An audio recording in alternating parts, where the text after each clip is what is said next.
Bonsoir, c'est le retour du direct sur KTO à l'occasion du 23e voyage apostolique de Benoît XVI au Mexique et à Cuba. En ce deuxième jour de la présence du pape sur l'île de Cuba, Benoît XVI vient d'arriver au Palais de la Révolution à la Havane. Il est accompagné et après avoir été accueilli par le président Raúl Castro, il va s'entretenir quelques instants avec le président. C'est une visite de courtoisie. Le général Raúl Castro a 80 ans, c'est le président du Conseil d'État et du Conseil des ministres depuis 2008. Il est aussi le chef des armées. Et de plus, comme si ses fonctions n'étaient pas suffisantes, il est aussi secrétaire général du Parti communiste cubain.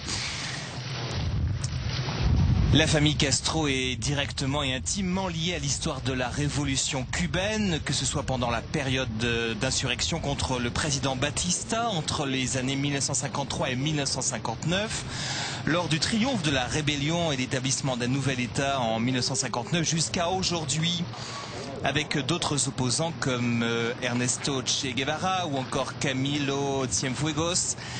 Raúl Castro prend part à l'assaut contre la présidence.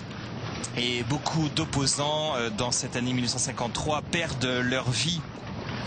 Raúl Castro et son frère Fidel sont capturés et emprisonnés. Amnistiés, ils sont condamnés à s'exiler au Mexique et c'est de là que les deux frères Castro préparent une nouvelle opération pour destituer, cette fois avec succès, le président Batista qui était appuyé par les États-Unis.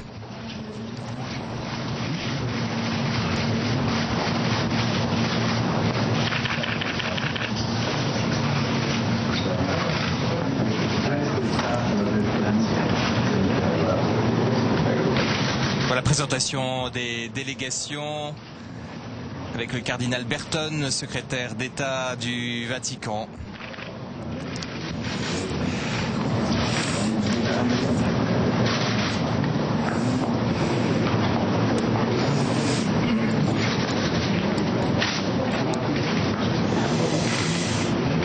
Alors, Raúl Castro a pris la succession de son frère Fidel en 2008. Fidel Castro étant très malade, c'est tout naturellement, entre guillemets, que Raúl, son frère, lui a succédé. Il a mis en place un processus de réforme économique et institutionnelle et a entamé un dialogue plus approfondi avec l'Église catholique locale, notamment sur des sujets comme la libération de nombreux prisonniers. Ce fut le cas il y a quelques mois. 3000 prisonniers ont été libérés, alors souvent pour question de raisons d'âge, de santé, ou alors de jeunes prisonniers qui, par leur comportement, ont bénéficié de cette libération. Certains disent que cette libération est liée à la venue du pape.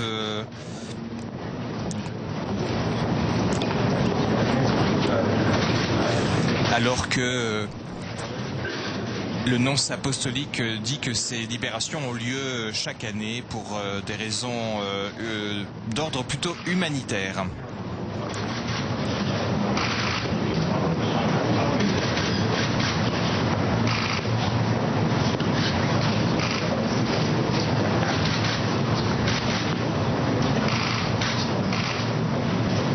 Nous venons de voir José Ramón Ventura, c'est le premier vice-président du Conseil d'État. Alors comment fonctionne ce gouvernement, cette politique cubaine? Eh bien, Raúl Castro est donc à la tête, comme je le disais, du Conseil d'État, du Conseil des ministres, et il est aussi le chef des armées, c'est-à-dire qu'il concentre tous les pouvoirs entre ses mains. Le palais de la Révolution où se trouve le pape actuellement fait partie d'un ensemble architectural complexe qui correspond à la place de la Révolution, c'est-à-dire que le palais de la Révolution se trouve sur cette place où sera célébrée demain la messe, qui sera le point culminant de la visite de Benoît XVI à Cuba. C'est un bâtiment divisé en 3 parties. Il y a le siège du Conseil des ministres, le siège du Conseil d'État, qui comprend les bureaux de la présidence de la République et les bureaux du vice-président, et puis le siège, comme je le disais, du comité central du Parti communiste cubain. Voilà, tout ça réuni dans ce palais de la Révolution. Et le palais comprend un salon qui sert de réception pour les cérémonies protocolaires. Il s'appelle ce salon le Salon des Heureux, où sont accueillis les invités illustres, dont bien sûr Sa Sainteté le pape Benoît XVI. Alors le Conseil d'État est un organe de l'Assemblée du pouvoir populaire, c'est-à-dire du Parlement, et il met en application les décisions du Parlement.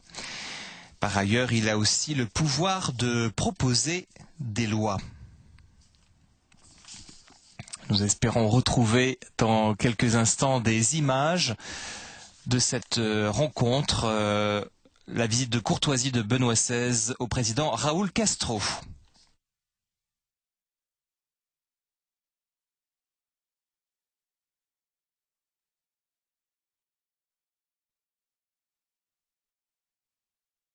Voilà, comme la rencontre est privée, le pape est donc en train d'avoir un entretien hors caméra et hors micro, bien entendu. Alors quelques mots sur cette visite de courtoisie et sur les rapports diplomatiques entre le Saint-Siège et Cuba. Eh bien, ces rapports sont excellents au dire des deux parties. Les deux entités, le Saint-Siège et la République de Cuba, entretiennent des rapports diplomatiques depuis 77 ans. Les premiers contacts diplomatiques ont été établis même avant cette période, dès 1898, par le pape Léon XIII. Et le nonce apostolique est Monseigneur Bruno Musaro. Et l'ambassadeur près le Saint-Siège, Eduardo Delgado Bermudez. Alors il faut se souvenir que cet État de Cuba, cette République de Cuba, après la révolution de 1959, a été déclaré État athée. Cet aspect de la Constitution a été modifié et même retiré avant la venue du pape Jean-Paul II en 1998. Voilà. En attendant d'avoir à nouveau des images de la visite de courtoisie de Benoît XVI au Palais de la Révolution, nous avons en ligne à nouveau Philippine de Saint-Pierre, envoyée spéciale de KTO sur place. Bonsoir Philippine. Bonsoir Arnaud, bonsoir à tous. Voilà, donc nous venons de voir les images de la visite de Benoît XVI au président Raúl Castro. C'est un moment important, attendu que cette visite, même si bien sûr il n'y a pas de discours, hein, les moments de parole ont été faits avant. Qu'est-ce qu'on peut dire de cette visite importante ? Oui, évidemment, c'est une des images fortes attendues par la presse du monde entier qui est très représentée. Ici, plusieurs centaines de journalistes. C'est le pape au palais de la Révolution. Ça ne s'était produit qu'une fois auparavant et ce monument gigantesque est évidemment un lieu symbole du pouvoir castriste. Donc c'est une image forte, mais comme il y en a depuis l'arrivée de Benoît XVI sur l'île, la seule juxtaposition du drapeau cubain et du drapeau du Vatican est déjà une sorte de symbole à lui tout seul. Il faut dire que, évidemment, Benoît XVI n'est pas venu comme représentant d'un parti politique, fût-ce un parti d'opposition, on l'a déjà souligné. Mais ici, évidemment, il n'y a pas de parti d'opposition, ils ne sont pas autorisés. Donc l'Église, par le fait, est la seule institution, la seule réalité sociale qui puisse parfois jouer un rôle de médiation avec le régime castriste. En ce sens, elle est aussi une réalité politique. Et le cardinal archevêque de la Havane, Jaime Ortega, a entamé depuis 2010 un dialogue officiel avec le président Raúl Castro qui vise à négocier un certain nombre de libertés supplémentaires pour les croyants, en particulier des autorisations pour certaines activités pastorales, mais il a même obtenu des libérations de prisonniers politiques. Alors comme toujours avec la dictature de Cuba, on souffle le chaud et le froid, c'est-à-dire que quelquefois le cardinal Ortega obtient la libération de tel ou tel, quelquefois à l'inverse, comme on a pu le voir dans les jours qui ont précédé l'arrivée de Benoît XVI, le régime donne un tour de vis entre guillemets et se met de nouveau à arrêter un certain nombre de gens pour des délits d'opinion, dont certains catholiques. Alors bien sûr cette rencontre, elle va pas changer fondamentalement la nature des relations entre l'Église et le pouvoir cubain, mais le pouvoir cubain a besoin de l'Église lui aussi. On l'a dit au début de cette visite, Raúl Castro compte beaucoup sur cette visite pour redorer son blason international et surtout il espère, peut-être un peu trop au premier degré, mais il espère que Benoît XVI sera le porte-parole, l'écho international de sa demande de lever de l'embargo. On sait que le Vatican condamne le principe même de l'embargo, donc Raúl Castro, pour qui tous les problèmes de l'île proviennent uniquement et seulement de l'embargo, pense que en Benoît XVI il trouvera un porte-parole. Benoît XVI de son côté, lui, il l'a dit à de nombreuses reprises depuis qu'il est arrivé, ce qu'il souhaite c'est qu'on réfléchisse à de nouveaux modèles de développement de la société et en particulier à la question de la liberté politique, la liberté de conscience, la liberté religieuse. Il y a là un enjeu. Alors on aura peut-être un communiqué dans la soirée pour dire que les deux hommes ont échangé leur point de vue sur un certain nombre de questions internationales, en faveur de la paix par exemple, mais fondamentalement c'est une image symbolique dans laquelle chacun a quelque chose à défendre ou à proposer. Alors, sur la question de l'embargo, justement, quand le précédent pape Jean-Paul II est venu, la première fois qu'un pape venait à Cuba, ça n'avait pas changé grand-chose, c'est-à-dire qu'il n'y avait pas eu de mesures plus clémentes de la part notamment des États-Unis. Mais là aussi, il faut comprendre qu'on est dans une histoire très particulière de relations entre les États-Unis et Cuba, parce que bien sûr, il n'y a pas eu de levée de l'embargo après la visite de Jean-Paul II en 98. Cela dit, les décisions de politique internationale, elles appartiennent à l'ONU, elles appartiennent pas au Vatican. Il y avait eu des périodes d'assouplissement, et puis il y a eu des périodes de durcissement à nouveau dans cette relation entre Cuba et les États-Unis, ou entre les États-Unis et Cuba, au gré des disputes des uns et des autres. Une fois, il s'est agi d'une taxe sur la monnaie, une autre fois, il s'est agi au contraire d'assouplir l'embargo pour permettre aux agriculteurs américains, notamment pour qui Cuba est un gros débouché, et bien précisément d'écouler leur production. Donc ces choses varient en fonction de critères qui ne sont pas toujours des grands principes de l'éthique internationale, mais plutôt des questions d'opportunisme. Reste que les véritables victimes d'un embargo, que ce soit à Cuba ou ailleurs, on le sait très bien, ce sont les catégories les plus pauvres de la population, et c'est en cela que le Vatican a toujours dit qu'en aucun cas cette mesure ne pouvait être considérée comme éthique. Un autre thème qui est apparu à plusieurs reprises dans les prises de parole, soit les discours du pape, soit même ceux du président Castro, c'est la communauté cubaine exilée ou émigrée, et notamment aux États-Unis. C'est une composante importante de ce pays. Bien sûr, puisque là encore, il y a des responsabilités de part et d'autre entre les exilés cubains auxquels Cuba fait la chasse quand ils essayent de partir, mais aussi auxquels Cuba interdit de revenir. Alors, il y a beaucoup de choses qui sont mélangées, sans parler de ceux qui ont été arrêtés aux États-Unis sous l'accusation d'espionnage et qui sont toujours détenus et dont le régime castriste réclame le retour. Alors, pour nous, c'est assez difficile de savoir en fonction de chaque micro-événement de quoi il s'agit exactement, mais c'est vrai qu'ici, très concrètement, il y a des familles qui sont séparées. C'est-à-dire que certains ont pu fuir l'île, se sont installés de l'autre côté, c'est-à-dire pour la plupart en Floride, autour de Miami, mais ça veut dire de très très grandes difficultés pour avoir des contacts avec leur famille restée sur l'île et une quasi-impossibilité de revenir. Même s'il faut souligner que ces dernières années, avec Raúl Castro en particulier, les choses de ce côté-là se sont un petit peu assouplies. En témoigne d'ailleurs le fait que pour cette visite de Benoît XVI,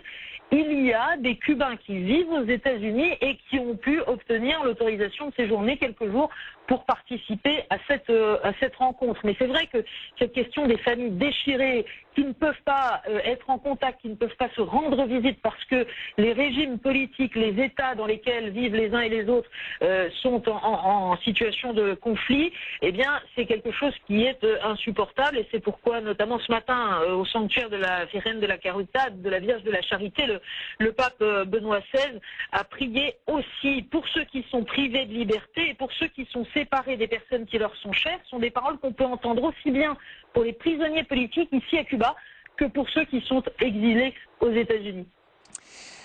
Voilà, merci Philippine.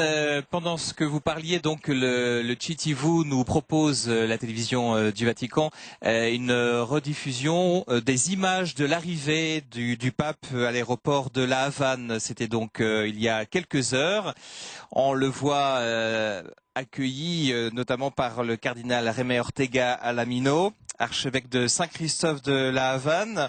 Est-ce qu'on peut dire un mot sur cet archevêque? C'est une figure très importante, forcément, de l'Église cubaine. C'est aussi, donc, en tant que cardinal, un collaborateur du pape.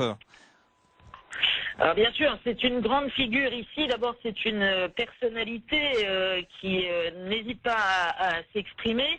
C'est aussi un fin politique, vraisemblablement. En tout cas, il a fait le pari de ce dialogue avec le régime castriste. C'est quelqu'un qui a une histoire qui est très liée à toute l'histoire contemporaine de l'île.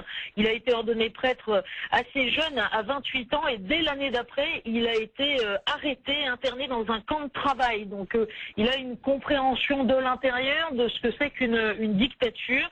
Et ensuite, il s'est distingué particulièrement par son dynamisme, même dans un certain nombre d'activités pastorale qui n'était pas officiellement autorisée. Il a développé beaucoup de choses dans la pastorale des jeunes, dans la formation des jeunes. Il a monté un certain nombre de mouvements, et puis il a travaillé aussi au séminaire. Il a été nommé archevêque de La Havane en 1981. Ça a fait de lui ici évidemment un très grand personnage, et il est toujours dans une démarche d'annonce de mission de l'Église ici à Cuba, donc en ouvrant de nouvelles paroisses, en réclamant la restitution des anciennes églises qui ont été confisquées pour pouvoir y placer des communautés vivantes.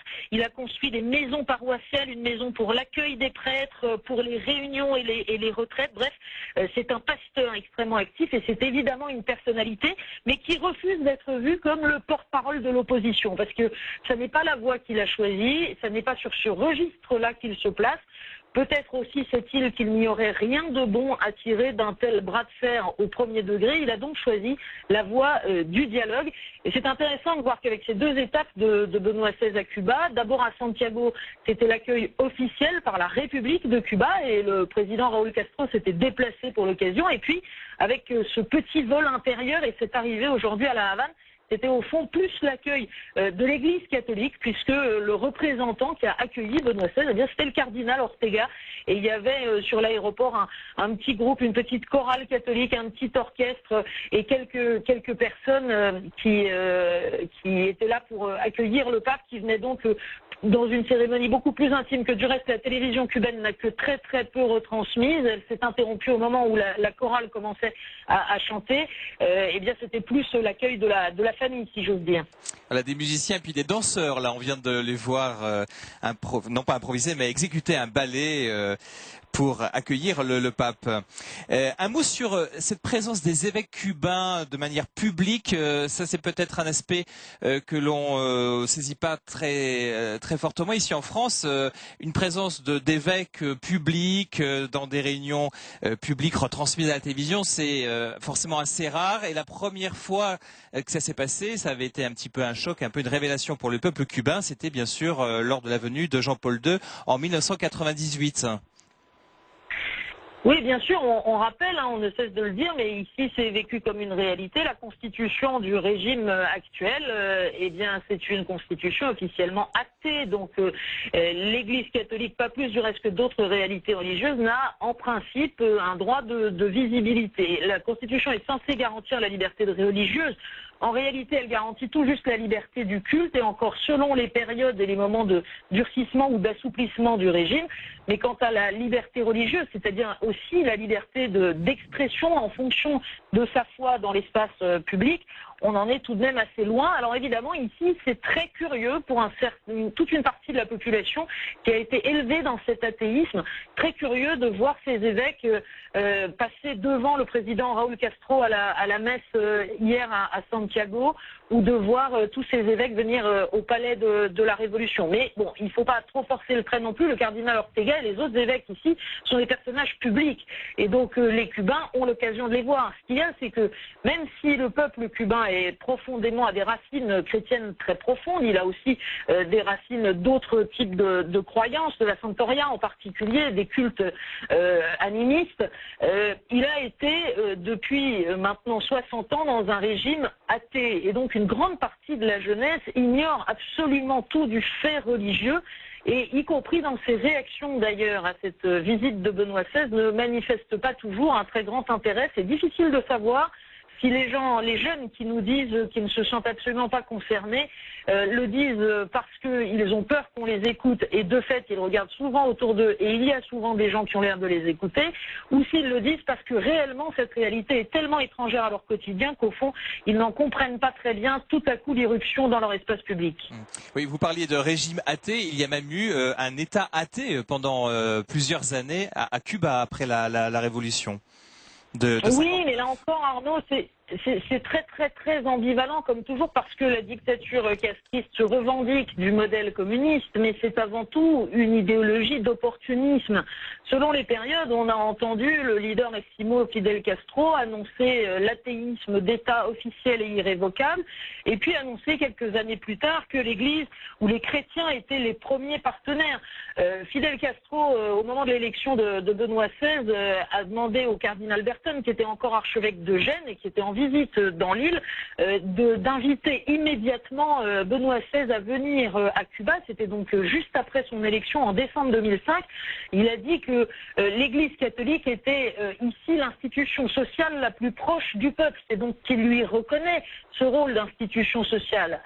Donc vous voyez que d'une fois sur l'autre, on est dans une situation très ambivalente et qui naît d'une idéologie qui est d'abord celle d'une dictature, c'est-à-dire d'une confiscation du pouvoir, d'une interdiction de la liberté d'opinion, mais qui est fondée sur un opportunisme réel qui fait changer la souplesse à l'égard de telle ou telle réalité suivant les nécessités du moment.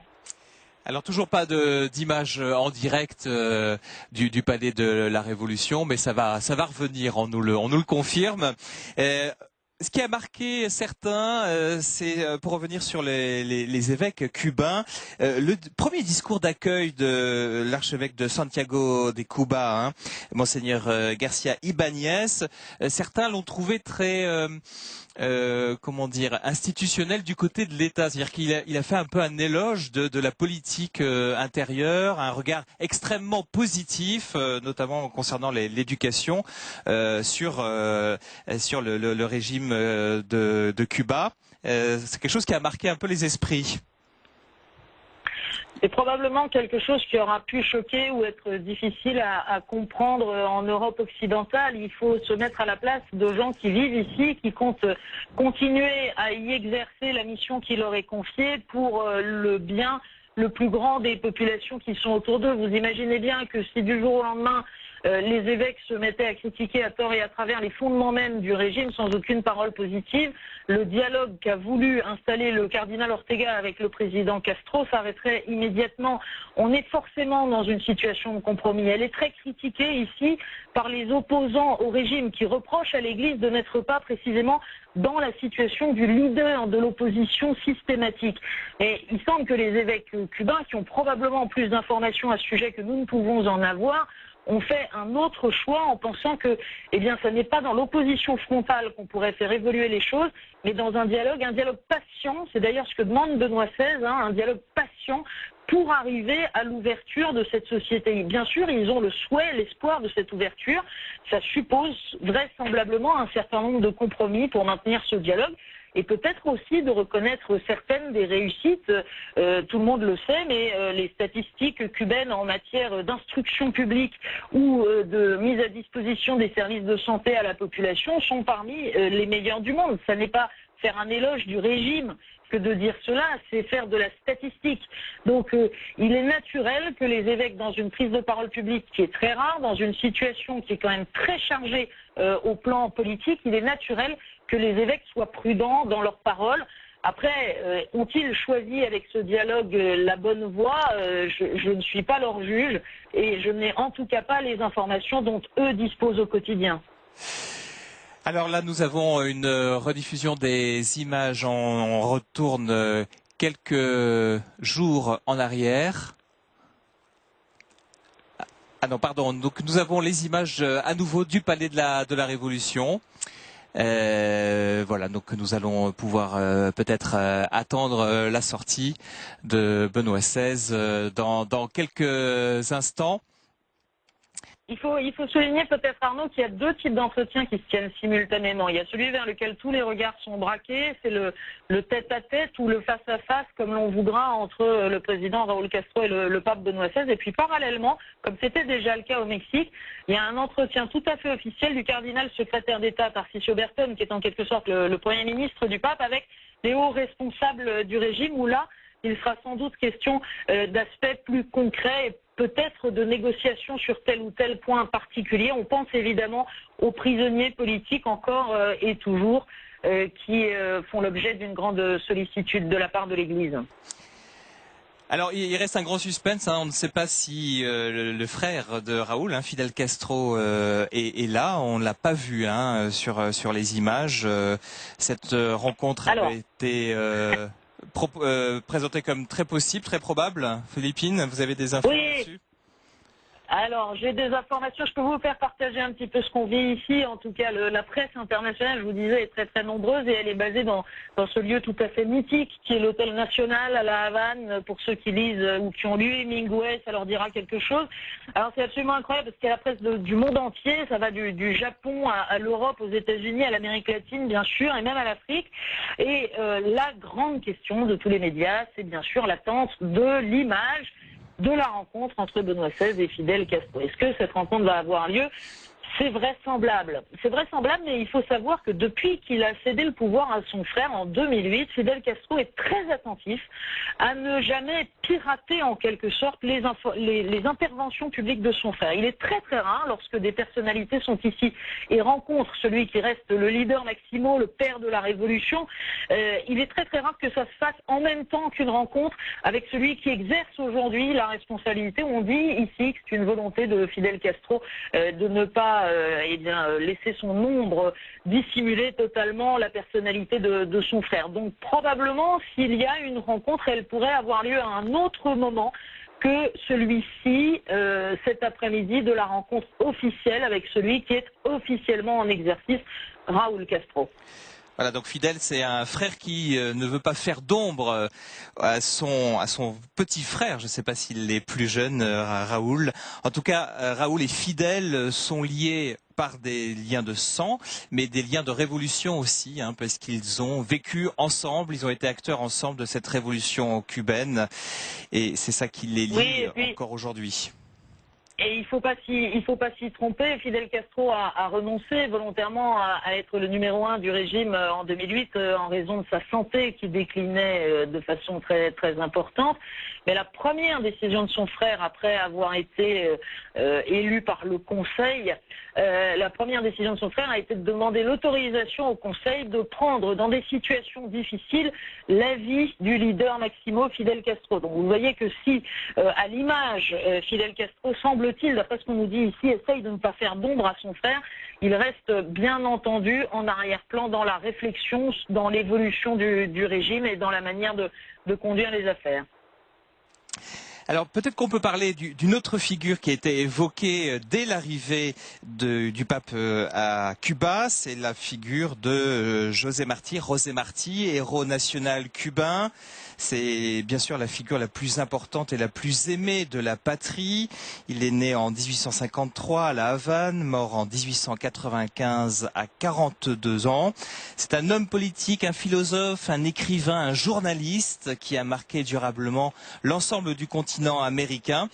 Et donc le pape lui-même a évoqué cette figure. Jean-Paul II avait parlé aussi dans son homélie sur cette place de la Révolution de cette figure de José Martí. Apparemment c'est un homme, le pape Jean-Paul II l'avait dit, dont la pensée a des racines chrétiennes. C'est-à-dire que c'est un homme qui sert de modèle pour la patrie, mais aussi peut-être d'inspiration sociale ou peut-être même spirituelle. Je dois vous confier, sans doute est-ce une erreur, que la littérature produite par José Martí ne fait pas l'objet de mes lectures usuelles. Donc je ne saurais pas vous dire quelle est réellement son importance dans la pensée et le monde littéraire. Reste qu'ici à Cuba, il faut savoir qu'il y a un nationalisme qui ne dépend pas uniquement de la révolution castriste. Il y a un rapport à l'identité cubaine qui est très important et qui date bien avant cela, effectivement, de l'indépendance qui a été conquise, l'indépendance après donc le régime espagnol. Vous avez pu noter sur les très très belles images d'hier soir qu'il y avait cette monumentale statue équestre d'Antonio Maceo qui surplombait la nef bleue et blanc au centre de laquelle était placé l'hôtel. Antonio Maceo aussi, c'est une figure de l'indépendance. Et donc José Martí, ici, oui, c'est une référence. D'abord, beaucoup de lieux portent son nom sur l'île de Cuba, mais aussi c'est quelqu'un à qui voilà, on fait référence dans les discours politiques de manière assez systématique. Ça fait partie de la culture de l'île, de la fierté cubaine d'avoir aussi des personnalités auxquelles se référer qui ne soient pas uniquement celles de la révolution de 1959. Très bien, Philippine. Alors demain, ça va être le point culminant de cette visite de Benoît XVI. Ça sera la dernière messe, pas n'importe quel lieu, sur cette place de la Révolution, cette même place où Jean-Paul II avait célébré la messe en 1998. C'est là, au mois de janvier, le 25 janvier, qu'il avait lancé cet appel pour que Cuba s'ouvre au monde et que le monde s'ouvre aussi à Cuba. Parfois, quand on cite cette phrase, on oublie facilement la deuxième partie. Qu'en pensez-vous? Oui, ça a été compris par beaucoup comme une allusion directe à l'embargo. En tout cas, ce qui est sûr, c'est que Benoît XVI l'a dit très clairement, il vient dans la droite ligne de son prédécesseur, et c'est au fond le même message qu'il délivre, que Cuba s'ouvre au monde, que le monde s'ouvre à Cuba. Là-dedans, il est d'abord question du respect des personnes et du respect de la liberté. Si vous avez suivi cette belle prière de Benoît XVI au sanctuaire de la Charité à Santiago, vous aurez compris que son message pour Cuba, c'est de fait que la société s'ouvre et qu'à l'intérieur de cette société, les chrétiens, les croyants soient en mesure d'être acteurs véritablement au service du bien commun, au service de cette ouverture, au service de ce que le pape appelle le progrès véritable, c'est-à-dire celui qui met la personne humaine au centre. Donc Cuba s'ouvre au monde, oui certainement, il y a encore beaucoup de chemin à parcourir pour qu'on puisse parler de liberté ici et que le monde s'ouvre à Cuba. Également, on ne peut pas laisser des populations, en particulier les plus pauvres, souffrir de sanctions internationales dont les dirigeants et les responsables du régime, eux, ne sont pas victimes réellement. Oui, vous parliez de cette visite cet après-midi de Benoît XVI qui visitait donc le sanctuaire de Notre-Dame de la Caridad. Et on peut citer un extrait de son message qui rejoint ce que vous venez de dire. Le pape a supplié, j'ai supplié la Vierge très sainte pour les besoins de ceux qui souffrent, de ceux qui sont privés de liberté, séparés des personnes qui leur sont chères ou qui connaissent de graves moments de difficulté. J'ai déposé également dans son cœur immaculé les jeunes pour qu'ils soient d'authentiques amis du Christ et pour qu'ils ne succombent pas à des propositions qui laissent la tristesse derrière elles. Voilà, quand on prie la Vierge, ce n'est pas de la dévotion pure, c'est aussi une prière fervente pour des personnes, pour des situations concrètes. Oui, Benoît XVI formule à travers cette prière à la Vierge de la Charité un certain nombre d'enjeux importants pour le développement de la personne humaine ici sur l'île de Cuba. Et donc pour chacun, il formule une intention précise. Il ne prie pas simplement pour Cuba ou pour les Cubains, mais pour un certain nombre d'intentions qui rejoignent les difficultés auxquelles ils sont confrontés aujourd'hui et les défis auxquels ils sont confrontés. Et Benoît XVI aussi, dans ce même message, fait référence à ceux qui arrivèrent ici à Cuba venant d'Afrique, tout comme la proche population d'Haïti. Le pape a pensé à ce peuple qui a souffert des conséquences du tremblement de terre. On ne sait pas peut-être si des Haïtiens ont pu se rendre à Cuba pour la visite du pape, mais en tout cas le pape, lui, manifeste sa proximité de pensée, de prière et de solidarité matérielle. Le Saint-Siège et le Vatican s'étaient engagés aussi matériellement à aider ce peuple traversé par la souffrance et qui a donc ce défi de la reconstruction.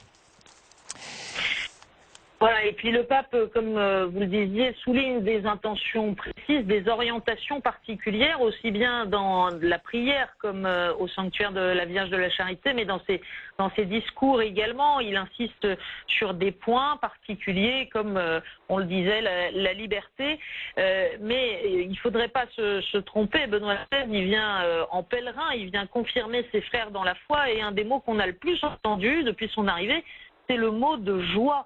Quand il s'adresse aux jeunes, il leur demande de toujours témoigner de cette joie d'être chrétien. Et encore dans sa prière à la Vierge de la Charité, il prie pour que rien ni personne ne leur enlève la joie intérieure si caractéristique de l'âme cubaine.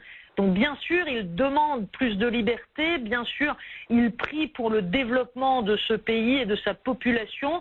Bien sûr, il invite les catholiques au témoignage et à l'engagement dans la charité, mais il invite avant tout ceux qui ont l'espérance, parce qu'ils ont reçu la bonne nouvelle du salut, à témoigner de leur joie dans la société, dans le milieu dans lequel ils se trouvent. Merci Philippine de Saint-Pierre. On vous retrouvera donc demain pour le dernier rendez-vous important. C'est cette messe célébrée à Cuba, à la Havane, sur la place de la Révolution. Ça va presque devenir une habitude qu'un pape célèbre une messe sur la place de la Révolution à la Havane. Merci, bonne soirée, on se retrouve donc demain. En attendant la sortie du Palais de la Révolution de Benoît XVI, eh bien, je vous propose de réviser notre histoire de Cuba, qui a commencé avec cette expédition de Christophe Colomb en 1492 et l'envoi d'un émissaire venu accoster au nord de l'île de Cuba. Et cet émissaire de Christophe Colomb est arrivé jusqu'à La Havane, justement. Et puis, ce fut le tour de l'expédition de Diego Velázquez de Cuéllar, qui trouve une forte résistance à l'est de l'île de la part du peuple indigène, les Quisqueyanos. Mais les Espagnols sont vainqueurs et ils commencent alors à dominer l'île. C'est le début d'une domination qui va durer plusieurs siècles et une domination particulièrement dure. L'histoire de Cuba peut se décomposer en trois périodes précises. D'abord l'époque coloniale, 1492 jusqu'à 1898. Deuxième période, la partie néocoloniale, à partir de 1902 jusqu'à 1959. 1959, année de la Révolution. On peut dire que c'est une période qui n'est pas finie. Alors le premier siècle de colonialisme fut effectivement très dur pour les populations locales, pratiquement réduites en esclavage. Beaucoup d'entre elles furent exterminées à cause de la répression et des travaux forcés, mais aussi de maladies qui ont décimé des régions entières de l'île. La lutte contre la domination espagnole a commencé le 24 février 1895 avec le fameux Grito de Bayr et se termine en 1898 1898 avec l'intervention des États-Unis qui occupèrent l'île entre 1898 et 1902. Et puis comme le disait Philippine de Saint-Pierre à l'instant, cette relation entre Cuba et les États-Unis a commencé à ce moment-là et va devenir complexe, alternant des moments de vive tension et des moments plus détendus. Jusqu'à la chute de Batista en 1959, les rapports entre Cuba et les États-Unis sont ambigus, parsemés de révoltes pour tenter de renverser des autorités jugées acquises à la cause américaine. C'est le mouvement des rebelles du 26 juillet, à la tête desquels on trouve Fidel Castro, qui proclame en 1962 la révolution marxiste-léniniste et Fidel Castro qui salue l'amitié des peuples de l'Union soviétique. Forcément, ce sont des allusions, des salutations qui n'étaient pas du goût des États-Unis. Fidel Castro devient Premier ministre en 1976 et il conduit de nombreuses réformes, des politiques de nationalisation et de réformes agraires. Et puis l'embargo décidé par les États-Unis dès 1962, comme on l'a dit tout à l'heure avec Philippine de Saint-Pierre, est partiellement en vigueur encore aujourd'hui. Si cet embargo a commencé avec la suppression, la réduction de l'importation de sucre, eh bien, il continue aujourd'hui, notamment dans les domaines de la finance. C'est du moins ce qu'a affirmé hier le président Raúl Castro. Un petit mot maintenant sur le mot de Cuba. Cuba, eh bien, il y a plusieurs origines à ce mot.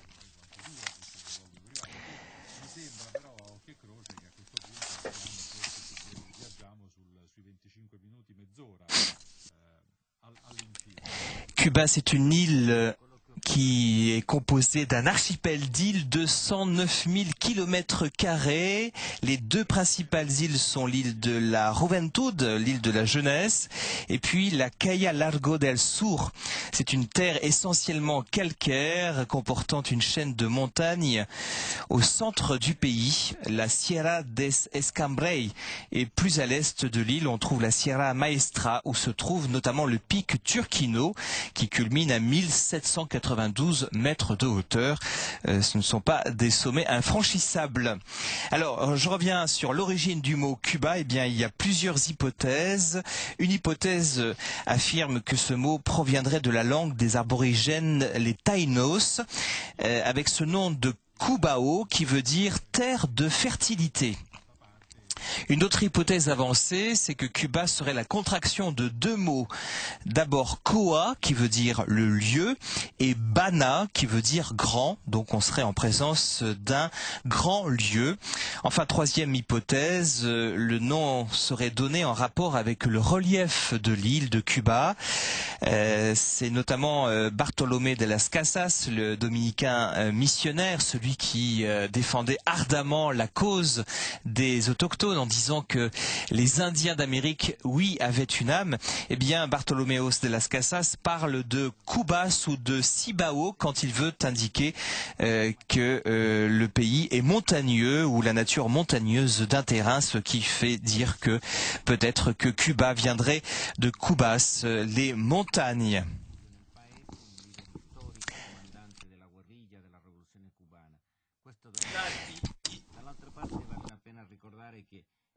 Fra i parenti del presidente Raúl Castro che in qualche momento dovranno o avranno già salutato. Voilà, nous allons maintenant rendre l'antenne, peut-être la retrouver à l'issue de cette rencontre privée entre le président Raúl Castro et Benoît XVI. Il y a aussi actuellement la rencontre dans une salle à côté et des deux délégations de part et d'autre, celle du Vatican et celle des autorités cubaines. Sinon, vous savez que dans ce genre de cérémonie, il y a un échange de cadeaux, une présentation à nouveau des délégations. et peut-être d'autres images tout à l'heure. Voilà, bonne soirée, bonne nuit sur KTO. Peut-être que nous nous retrouvons tout à l'heure et sinon, certainement, on se retrouve demain pour la messe célébrée sur la place de la Révolution. Rendez-vous à partir de 15h30 demain après-midi. Bonsoir à tous.